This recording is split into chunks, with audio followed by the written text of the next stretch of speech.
संक्रांत जवळ आली तर म्हटलं तिळगुळाचे पापड तुमच्यासोबत शेअर करावे. बघा याच्यासाठी काय काय साहित्य पाहिजे. तर अर्धी वाटी शेंगदाणे, 1 वाटी गूळ आणि 1 वाटी तीळ आणि चमचाभर तूप. ओटा स्वच्छ साफ केला कारण की ओट्यावर आपल्याला लाटायचे आहेत ते म्हणून.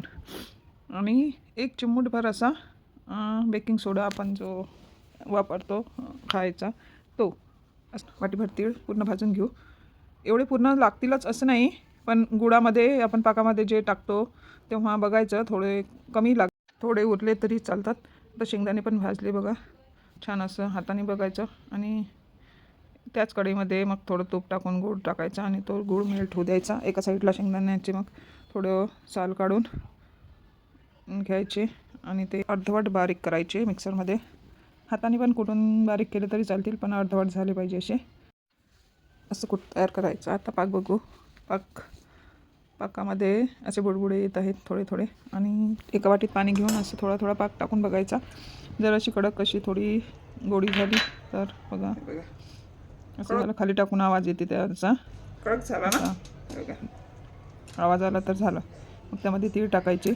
तीळ टाकून कालून बघायचं. जर जास्तच तीळ दिसत असतील तर थोडे राहू द्यायचे. मिक्स करते आणि शेंगदाण्याचं पण कूट टाकून बघते. जाडे भरडे शेंगदाणे टाकते आणि सगळं मिक्स करून बघते.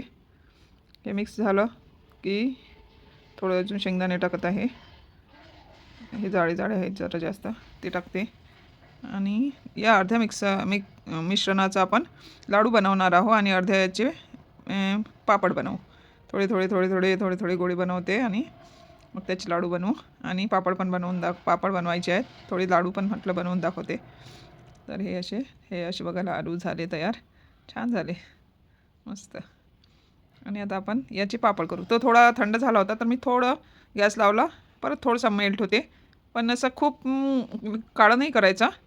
आणि लाटण्याला पण तूप लावायचं. तूप लावल्यानंतर हा थोडासा मेल्ट करायचा आणि असे मस्त छोटे छोटे गोळे असं गोल करून मग तो लाटून घ्यायचा छान. थोडं गरम असताना जर लाटल्या नसेल जात तर एवढसा गोळा असा बाजूला ठेवायचा हा. आणि दुसरा पण गोळा अजून टाकायचा बाजूला. तोपर्यंत तो लगेच थंड होऊन जातो. शेंगदाण्यांनी थोडेसे हे पडतात त्याला होल, पण छान लागते शेंगदाणे टाकलं की. नाहीतर मग तीळच लागतात ना. हे बघा दुसरा पापड बनवत आहे. शेंगदाणा मधात आला की होतेच तसं, पण राहू द्यायचं. छान लागते मधात आला की शेंगदाणा. हे घ्यायचा, दुसरा थंड होऊ द्यायचा, मग दुसरं लाटून घ्यायचा. छान होतात पण मस्त लागतात. टेस्ट खूप छान येते या पापडांची. कडक मस्त लागते. बघा मस्त पापड लाटल्यासारखे आणि इतके जास्तीत जास्त 20 मिनिटमध्ये होतात. हे जास्त वेळ नाही लागत. हे पापड बनवायला तर काहीच नाही. लाडू बनवायला तरी थोडा वेळ लागेल, पण पापड बनवायला नाही लागत. लगेच होतात. बघा किती छान झाले, मस्त झाले. पापडांचा तर कलर पण खूप छान आला. पण मी म्हटलं मग पापड कडवट होतील म्हणून मग पहिले लाडू बनवून घेतले आणि मग पापड बनवले. हे बघा छान झाले मस्त. टेस्टला पापड खूप छान लागतात. लाडूपेक्षा पण पापड खूप छान लागतात. नक्की करून बघा. काय 4 तसे तर झाले असते 6-7 पापड. मी म्हटलं लाडू पण बनवून बघते. हे बघ खायला पण खूप छान लागतात. हे मधात होल पडतात शेंगदाण्यामुळे. शेंगदाणे नाही टाकले तर नाही होत.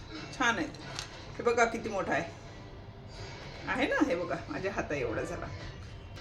नक्की करून बघा छान होतात.